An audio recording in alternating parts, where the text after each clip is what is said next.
everyone. This is our first bonus episode of the Parks Academy, where we discuss and celebrate all things theme parks related. Thank you so much for supporting our show. Today, we're continuing our mini-series about our ideal day in each park by jumping on over to Disney Springs, formerly known as Downtown Disney. We're really excited about this episode. Disney Springs is such a amazing place to be. It's one of those places where no matter how tired I am after the first day of traveling, no matter how horrible our experience getting our luggage to our hotel room was, I gotta go there. I feel like I have to start my trip there, and I love it that much. It is awesome. So I can't wait to talk about this. Yeah, and every time we do go to Walt Disney World, we start our first night there. We usually will go for dinner some night, whether it's leaving the parks and going, or we'll break up our trip and go in the middle of the week for just a day to spend entirely in Disney Springs. So there's so much to do. You could spend an entire week's vacation just coming here to Disney Springs and eating all the food and doing all the shopping. So You seriously can. We're going to break this one down into 3 different categories. Usually we do attractions and stuff, but since there's no real attractions there, we're going to go ahead and talk about dining, shopping, and overall experiences that you're going to have when you're in Disney Springs. I am honestly equally excited about each one of these, so I can't wait to dive into them. Shall we start with dining?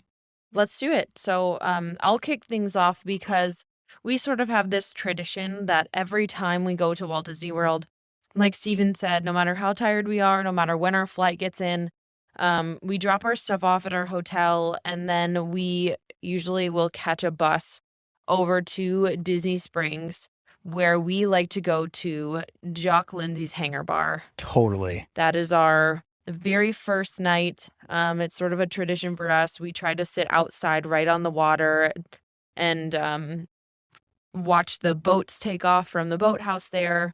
See fireworks. See fireworks Yep. shows across the water.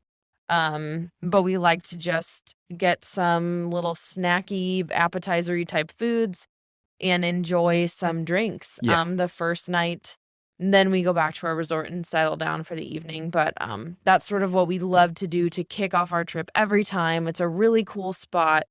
And it doesn't seem like it fits in with Disney, but it does tie in with the Indiana Jones theming that is in both Hollywood Studios in Walt Disney World and then in Disneyland as well with the Indiana Jones thing. So I think that is a cool little spot that ties it in with some of the Disney stuff, because not all of the restaurants seem like they're themed with Disney. So I think it's cool that this one does kind of have that subtle tie to the Indiana Jones stuff. Yeah, and here's the thing with Disney Springs is that it's kind of like an anything goes situation. I mean, this place has such a rich history of change, and obviously this is not what this episode's about, but there's been so many changes and reimagining of what Disney Springs is and how it functions that for me it's like, there's a giant balloon in the middle of the water. Like, of course that's going to be there.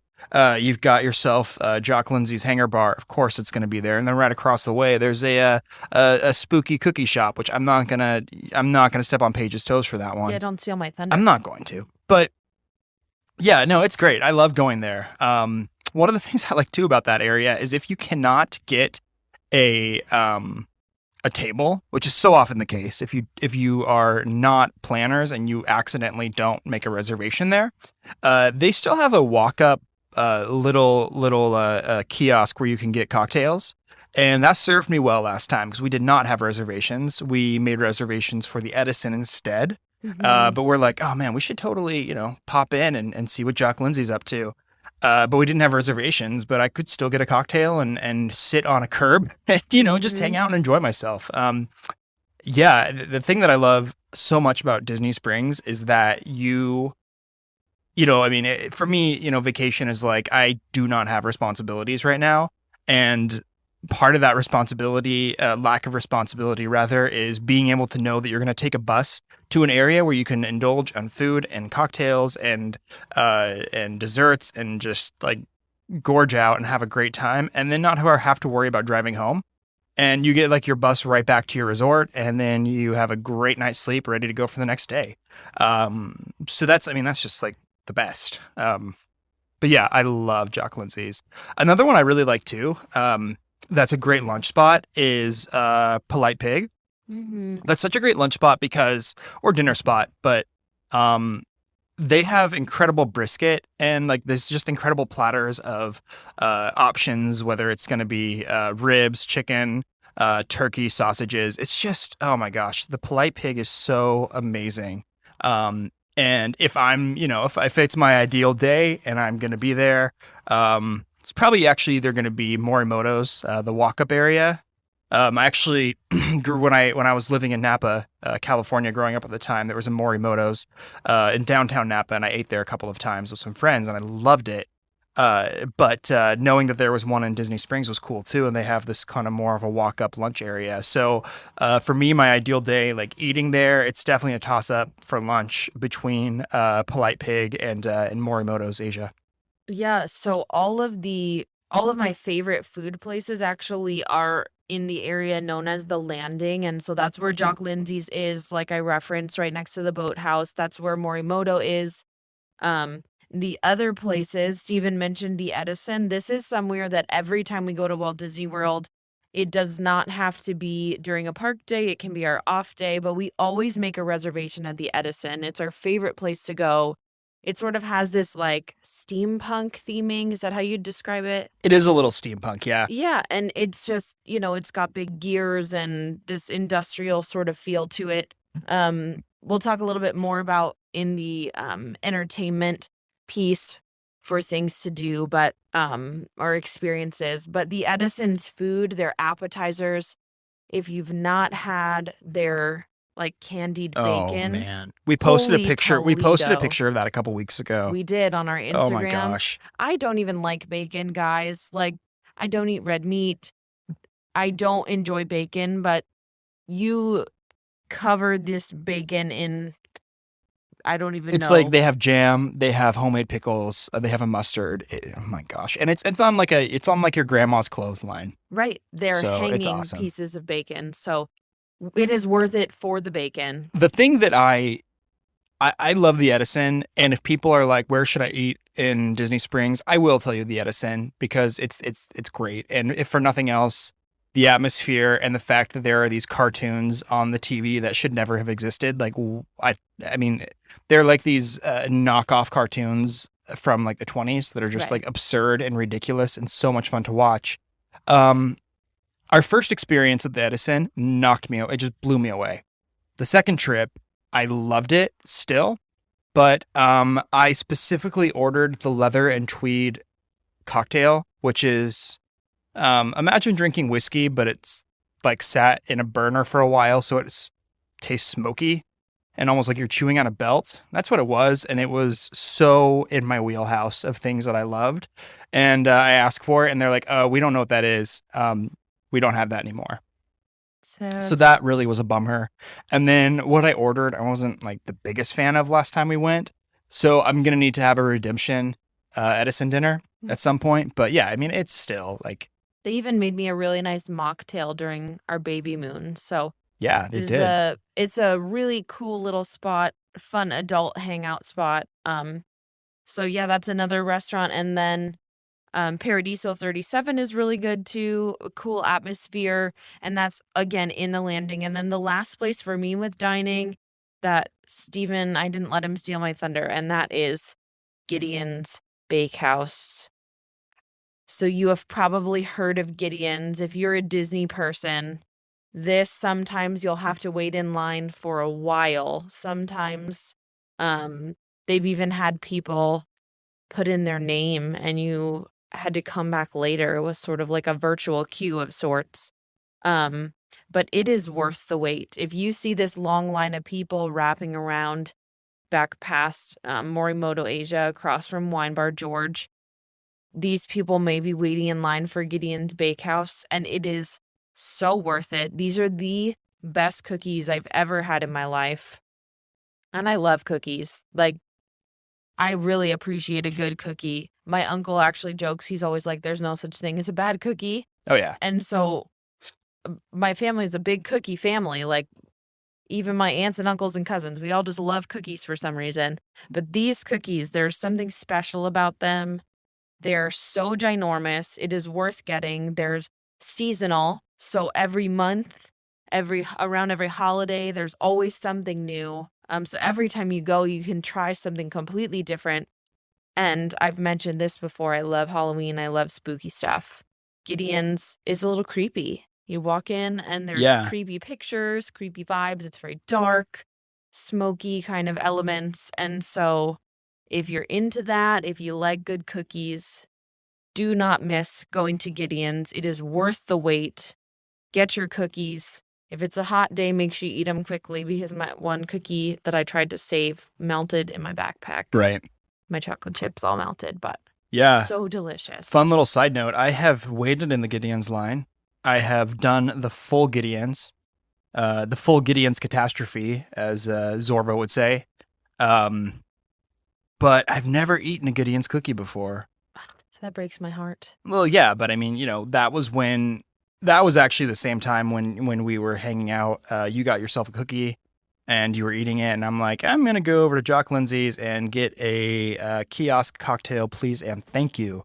And I did that instead. So no regrets on that one. But yeah, no, Gideon's is amazing. It gave me a headache being inside of it because it's so rich and sweet in there. Right. It smells like my you're goodness. in a chocolate factory or something. I mean, it's incredible. Yeah, I do not know how the employees make it in there. You probably get used to it. Yeah.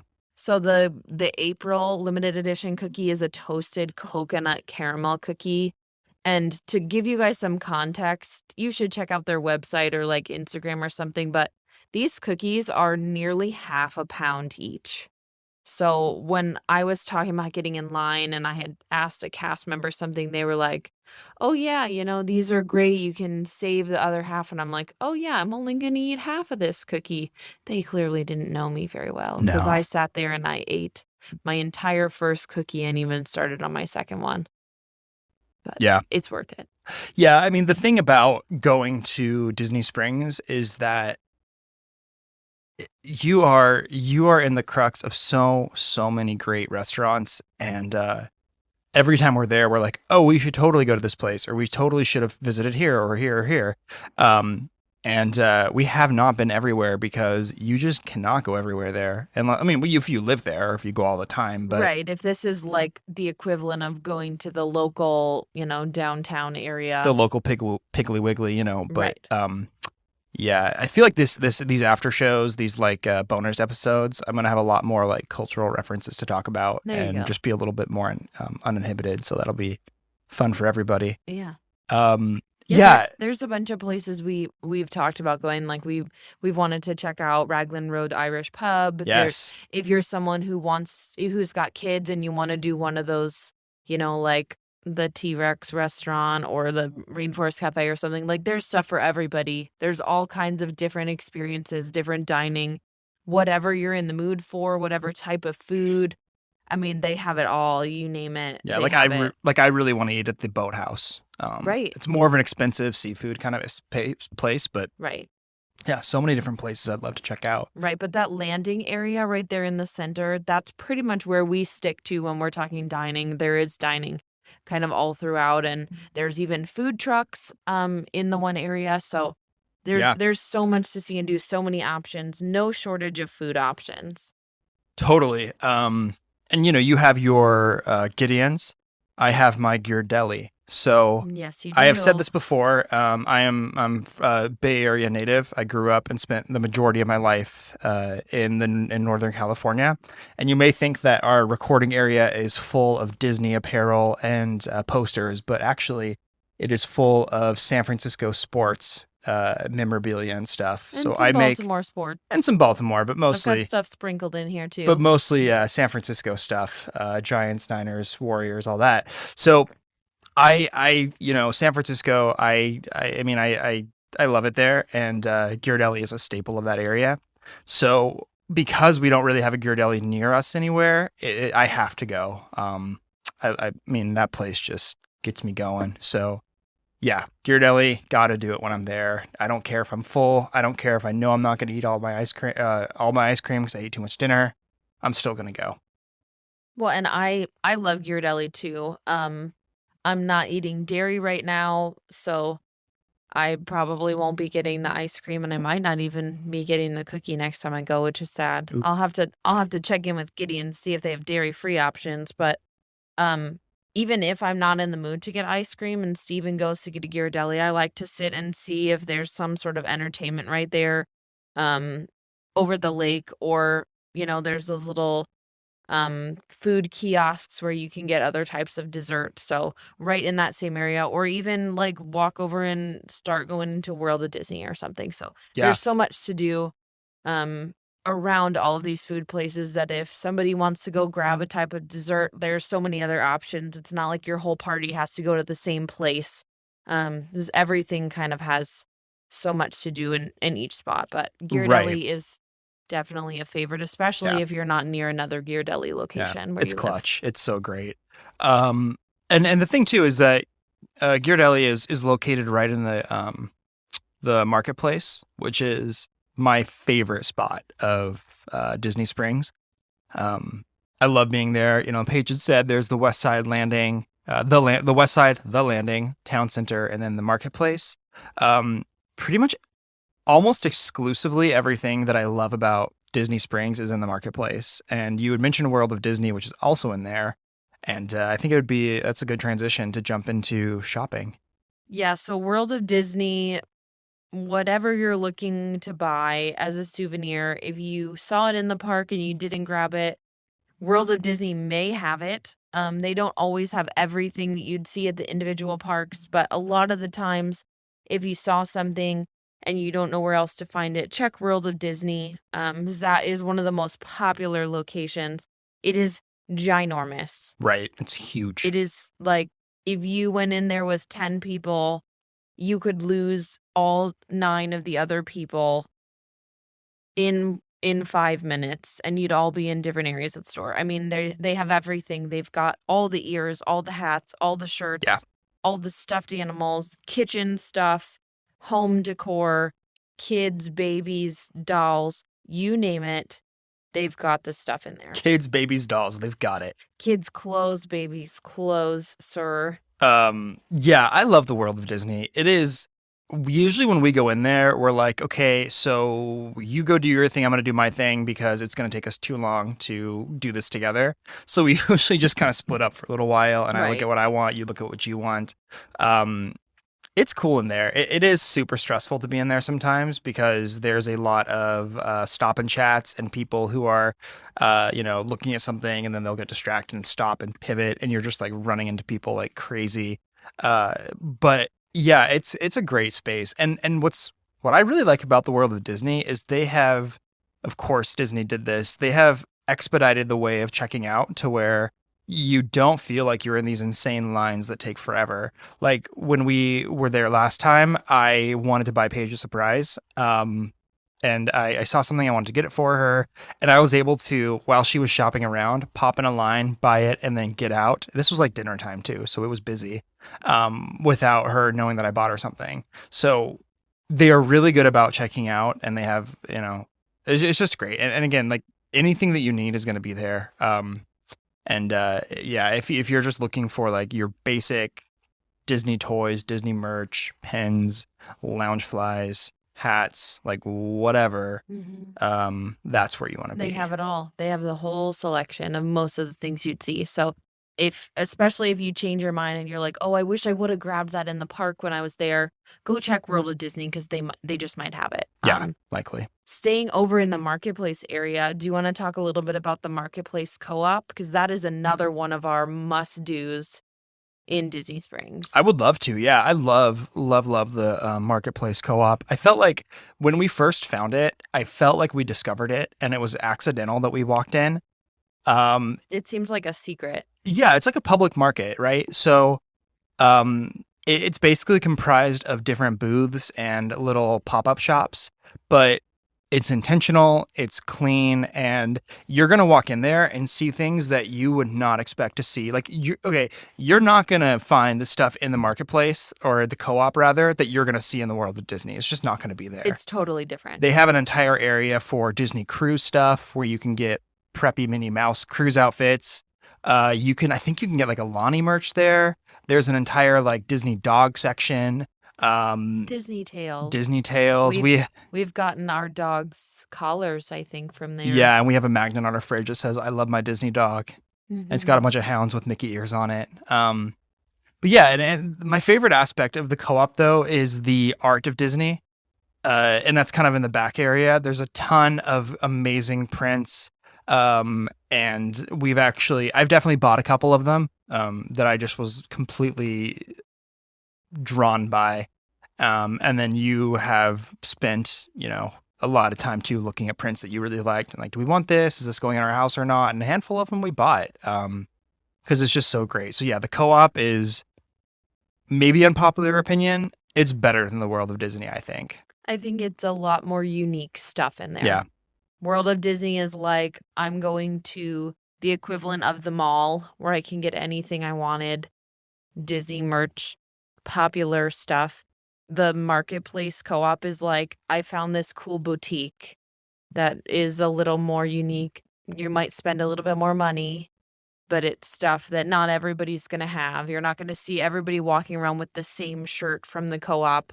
Whereas the World of Disney, I got a shirt from there and I've seen like 100 other people wearing that same shirt. Think of it like shopping in Times Square versus Brooklyn. Good example. So Good yeah, example. I love the co-op. I walk out of the co-op, I hook a hard right, and I am at the Star Wars Galactic Outpost. Now, this to me was brilliant that Disney Springs did this because they've already had like the Star Wars Trader Shop, I think it's what it's called, and that's down in the west side, kind of near like the Marvel shop. But the Star Wars Trading Post is actually the one that's to the right. Oh. You're mixing. Am I? Yeah. Doggone it. Okay, so it's so embarrassing for me. So the one that's in the marketplace, the Trading Post, I guess, that one is reverse everything I said. That's the one that's brilliant. There you go. Because you can find all of your Batu merch right there. So if you want to play, if you want to get a lightsaber, a legacy saber, that's where you get it. If you want to get anything that you would find in Doc Ondor's, that's where you're going to get it. Anything that you would find in the Targaryen toy maker shop, that's where you're going to get it. So it is so cool in there, and it's a bigger space. So you're not constricted to Galaxy's Edge. Now, granted, I would rather be in Galaxy's Edge over the Trading Post any day of the week, but, it's still it's great that it's there. I kind of had like my last hurrah in there when we were getting ready to leave, and I sort of bought like the last minute Galaxy's Edge merchandise that I wanted, and it's, if you love Star Wars, and you really love Galaxy's Edge, and you just want to spend more time looking at stuff and more of an open aired environment, this is definitely your move. It's amazing. Yeah, I've said it before, I'm not a huge Star Wars person like Steven is, but I've grown to love it because he loves it and there's aspects of it I really like. So I think that's a really cool little spot. I'm actually going to jump on over to a different area that we haven't talked about yet, and that's over in the town center area, which if you've been to Disney Springs before, it seems like a little bit more of a bougie area. This is where you get the fancy shops. You have the Kate Spade, the Coach, the Alex and Ani, all of those stores that you would see outside of Disney, even like Tommy Bahama and Free People or Lily Pulitzer, like all of these shops that you could get outside of a Disney experience. You can get that at Disney Springs too. Now, what I will say that I really like about this is places like Alex and Ani and Kate Spade and Vera Bradley, they have specific Disney merch that they offer here at Disney Springs. And you can buy these things online through their websites as well. So it's not like you can only buy this Disney exclusive Kate Spade bag in Disney Springs. You can buy it on their website and stuff. But it seems like when you're in Disney and you're walking into a Kate Spade, you're probably more likely to walk in and just be so excited to see this Mickey Mouse themed bag or this Minnie Mouse themed bag and get that Disney feeling of I'm going to buy this fancy wallet or this fancy purse because I'm in Disney and I love Kate Spade. So I'm a huge Kate Spade fan. I don't have a ton of Kate Spade stuff because it is so expensive, but when I can find a good deal or a clearance bag on their website, I'll usually pick it up. So I like to go into the Kate Spade and look at the Disney specific merch. And same with Alex and Ani. Yeah. I love their bangle bracelets, and I have several of the Disney ones that I've gotten as gifts from either my parents or from you or from your parents. And so I have all of these different Disney specific Alex and Ani bracelets. So those Yeah. are two spots I really like to hit. Even though I can go to them outside of Disney World, I love seeing their Disney specific merch in these locations over in the town center. Yeah, I've got two other places that I really like to go to when I'm down there. One of them, of course, is still in the marketplace, and that is the Goofy Candy Shop, or the Goofy Candy Company. I I will disappear in there for a quick minute or so just because I really want to get the assorted sour balls. Um, they're really good, and I love these things. You love yourself some sour candy. Oh, for real, I do. So I'll get those things and kind of nosh on them in the resort and just have them on hand for when I need them. But they are great. And as I was looking up the official name, I realized you can buy them on eBay for like $30. What? So that might be worth it. Keep them stocked in your office. Yeah, that's probably not a good deal, but yeah, I love it there. And then the other area that I really, really love too, that is also in the marketplace, of course, is the Disney pin traders. Yes. It's great to be able to just look at their pins. I'm not the biggest collector of pens. I have some that I really like. Like if I see something and I really, really like it, I will get it. And you never trade yours. No, gosh, no. That's because everyone is like a snowflake, is intentionally different and unique and hand chosen by me. I am a Disney pin collector, and I also have traded several of my pins. I think it's a fun thing. I started it. I don't even know how old I was. I was a kid when my brother and I started buying the pins and trading them with cast members, but it's been kind of fun over the years. Sometimes I would be really thoughtful and intentional about buying a cheaper pin and seeing if I could trade with a cast member for one that seemed more special. Sometimes I actually would trade it for a cheaper, more classic pin. Like I have a very just standard, like little cute animated Chip and Dale one that Yeah. probably was not very expensive, but I thought it was so cute that I traded one of my nicer ones for that. So I love going to the pin traders and seeing what they have. I like buying resort pins and Yep.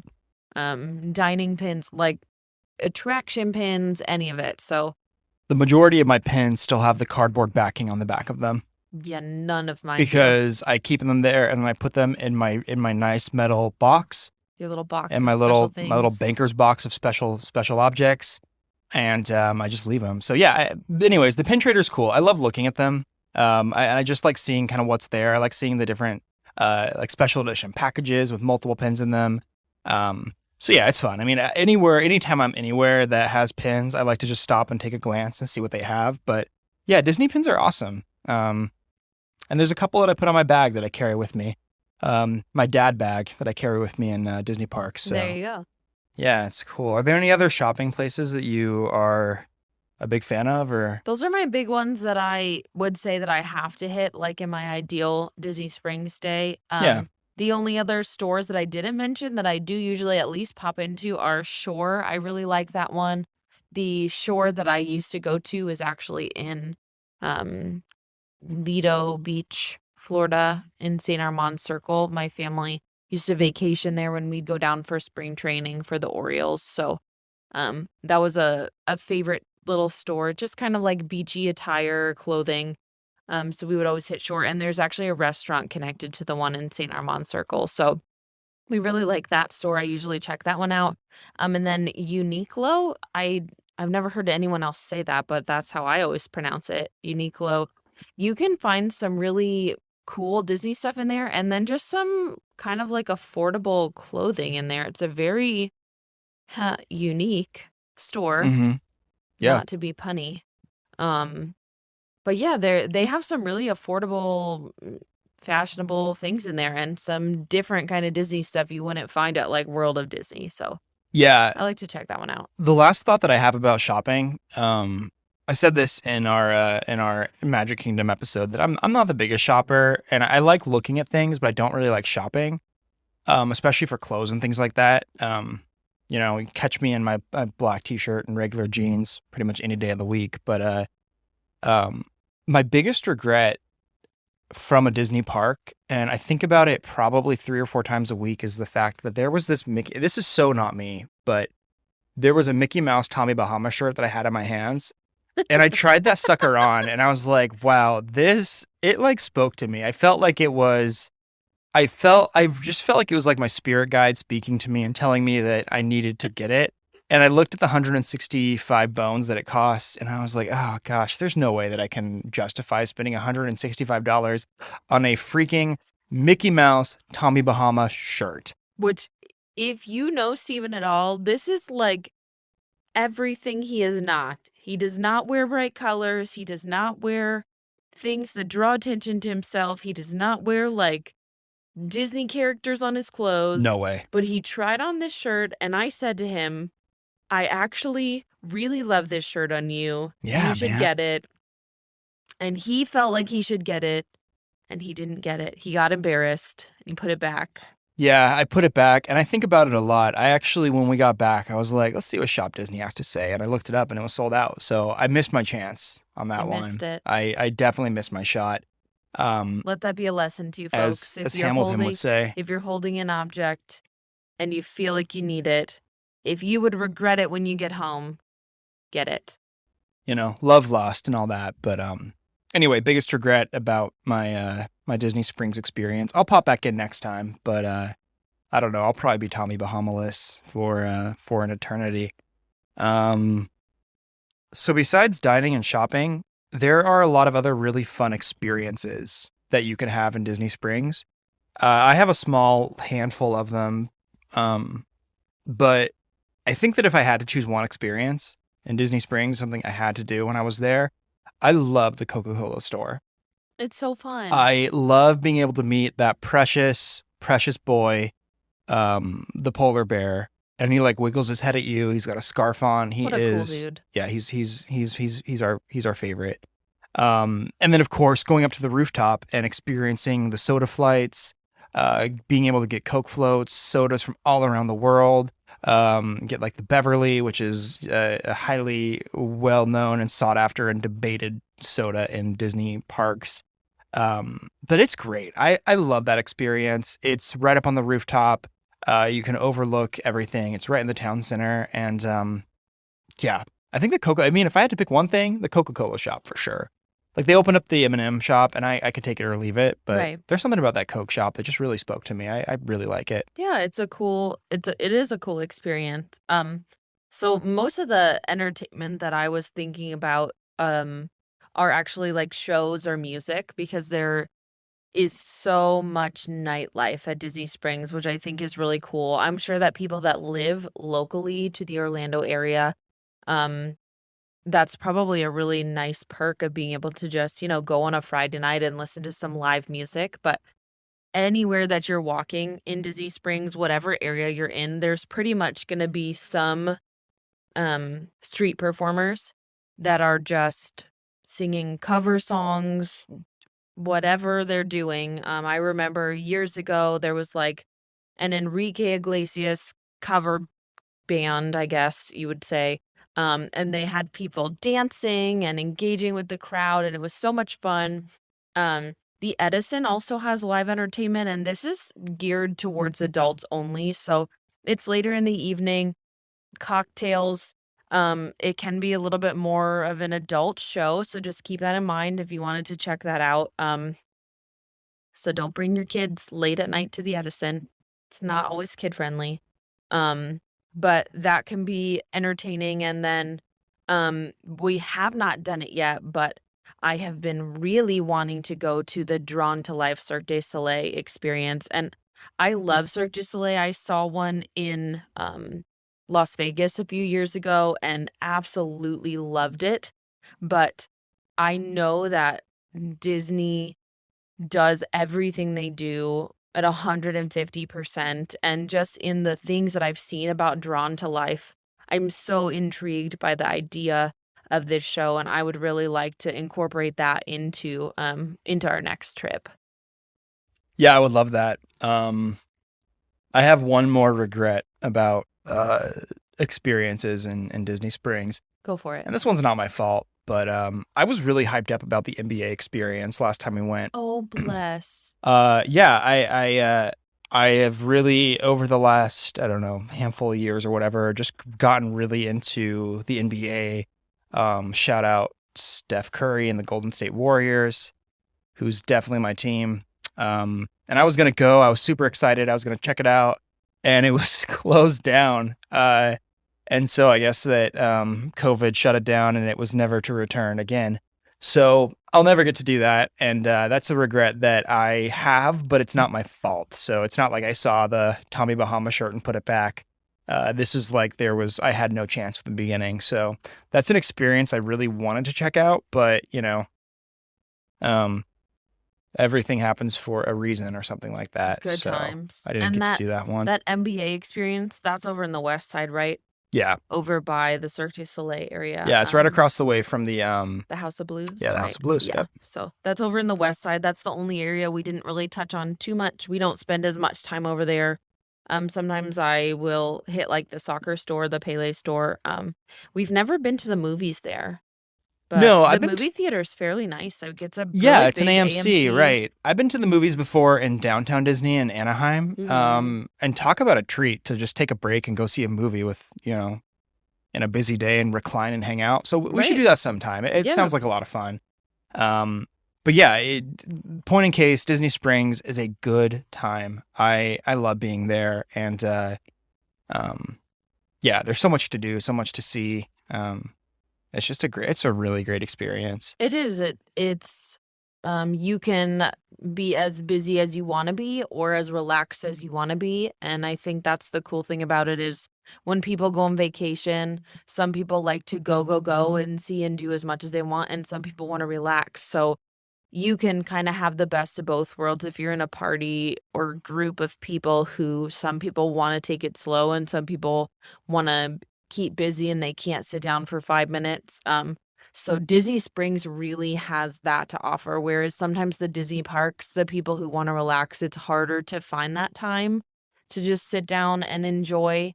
But like you can even go if they're having shows, if there's some performers on the stage over by Deli, you can just sit down in that little amphitheater area or find a little spot to eat your ice cream and just people watch. I mean, it's like going to a boardwalk at a beach or something. Sometimes you can just kind of sit and enjoy. So you can make this what you want it to be. And because you're not paying a ticket or a fee to get into Disney Springs, you can just keep it as cheap as you want it, or you can spend a whole bunch of money and buy a bunch of stuff in the expensive town center area. So yeah, we've been to Orlando a handful of times, and we didn't have park tickets, but we just spent our time in Disney Springs, and frankly, it was enough.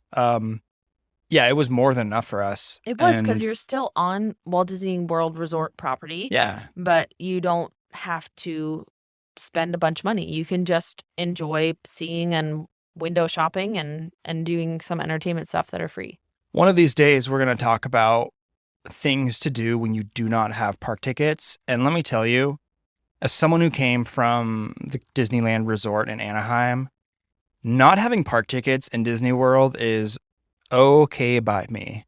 And we'll talk about that. Yes, but there's wow. so much you can do without paying admission to get into the parks. Yeah, and Disney Springs is just like the tip of the iceberg with that, but it's such a cool hub, and we absolutely love being there.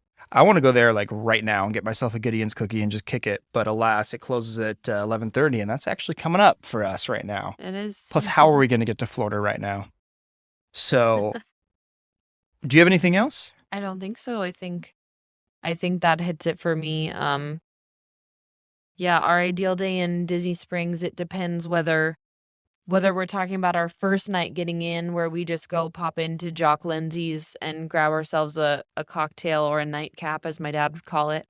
and kind of sit down by the water and just relax, or whether we're breaking up our trip in the middle of the week and we want to do some shopping and see some entertainment and get some good candy and ice cream and get a nice meal at the Edison, or whether it's like we're leaving a park early to go get a dinner reservation somewhere relaxing and then going back into the park with like a new set of legs and kind of refreshed a little bit. So Disney Springs, you can make it what you want it to be. You can spend as much as you want to spend or just keep it cheap and just enjoy time with your family somewhere that feels like Disney, but also kind of feels like you're just on vacation in a cool place. So 100%. So that's gonna wrap it up for us on this one. Listen, if you're here, we really appreciate you supporting the show and just kind of being a part of what we're doing. We are having a total blast doing this, and we're really hoping that some of these member-only episodes, these bonus shows we're doing, will hopefully, first of all, let you get to know us a little bit better. And also just kind of have extra details on like things that we really like that maybe aren't necessarily as like popular as going to the parks or doing things that are kind of more like a mainstream expectation of Disney. But for us, there's so much to talk about, and we just really want to make sure that we are giving it our all and covering as much ground as we can. So thank you so much for subscribing to our Patreon, getting this episodes. We would really appreciate it if you did tell your friends about our show. We would love a good rating on iTunes, Spotify, whatever. That would really help us out. And we will have a new episode on here soon. We got a couple of ideas floating around that we're going to put together. And until then, we will catch you next time.